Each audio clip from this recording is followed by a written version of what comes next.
సినీ వినీలాకాశంలో ధృవతారగా వెలిగిన ఒక నక్షత్రం రాలిపోయింది. 1942వ సంవత్సరం మే 4న పాలకొల్లులోని సాధారణ స్థాయి కుటుంబంలో జన్మించి అసాధారణ స్థాయికి ఎదిగిన మహోన్నత వ్యక్తి దాసరి నారాయణరావు. కాలేజీ రోజుల నుంచే నాటకాల్లో నటించడం, దర్శకత్వం వహించడం చేసేవారు. 1972లో తాతా మనవుడు అనే సినిమాకి తొలిసారి దర్శకత్వం వహించారు. 1980-90 దశకంలో రాఘవేంద్రరావుకి ఆరోగ్యకరమైన పోటీ ఇచ్చిన ఘనత దాసరికే దక్కుతుంది.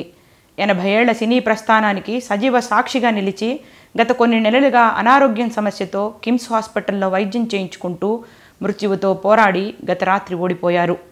1972లో సినీ ప్రస్థానం మొదలైన నాటి నుండి నేటి వరకు 151 చిత్రాలకు దర్శకత్వం వహించారు. 56 సినిమాలను నిర్మించారు.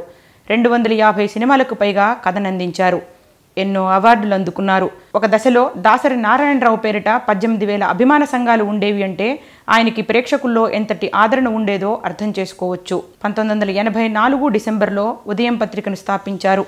ప్రారంభం కావడమే ఒక సంచలనంగా తెలుగు దినపత్రిక రంగంలోనే 1,00,000 కాపీల సర్క్యులేషన్తో ప్రారంభమైన పత్రిక మరొకటి లేదు. దాసరి యాజమాన్యంలో ప్రారంభమైన ఉదయం పత్రిక ఈనాడు రామోజీరావుకి గట్టి పోటీనిచ్చింది. కానీ కొన్ని కారణాంతరాల వల్ల పత్రిక మూతబడింది. అంతేకాకుండా దాసరి 2 సార్లు రాజ్యసభ సభ్యునిగా ఎన్నికయ్యారు. రాజకీయాల్లో ఎన్నో ఎత్తుపల్లాలు, ఒడిదుడుకులు చూశారు.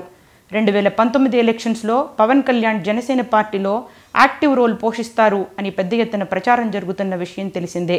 పవన్ కళ్యాణ్ కూడా ఈ మధ్యకాలంలో దాసరితో సన్నిహిత సంబంధాలు కొనసాగిస్తున్నారు.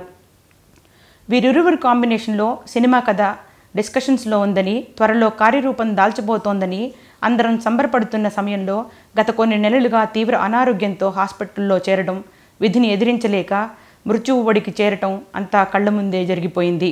అసలు ఆయన అనారోగ్యానికి కారణాలు కిడ్నీ ఫెయిల్యూర్ అని, మల్టీ ఆర్గాన్ ఫెయిల్యూర్ అని రకరకాలుగా చెప్పుకుంటున్నప్పటికీ కుటుంబ సభ్యులు, సన్నిహితులు ఈ వయసులో ఎటువంటి సర్జరీలు వద్దు అని ఎంతగా వారిస్తున్నా వినకుండా బేరియాట్రిక్ సర్జరీ చేయించుకున్నారని, దీనివల్ల ఫుడ్ పైప్కి తీవ్రంగా ఇన్ఫెక్షన్ వచ్చిందని, డాక్టర్లు విశ్వప్రయత్నం చేసినప్పటికీ ఇన్ఫెక్షన్ కంట్రోల్ చేయలేకపోయారని, అదే కారణంగా ఒక్కొక్క ఆర్గాన్కి ఇన్ఫెక్షన్ స్ప్రెడ్ అయ్యి తుదిశ్వాస విడిచారని విశ్వసనీయ సమాచారం.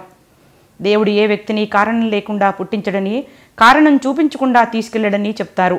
ఏ కారణంగా మరణించినా ఒక ధృవతార రాలిపోయింది. యావత్ సినీ ప్రపంచం దిగ్భ్రాంతికి గురైంది.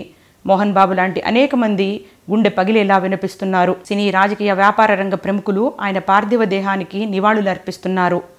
తెలంగాణ ప్రభుత్వం కేసీఆర్ ఆదేశాలతో, ప్రభుత్వ లాంఛనాలతో అంత్యక్రియలు చేయడానికి అన్ని ఏర్పాట్లు చేస్తోంది.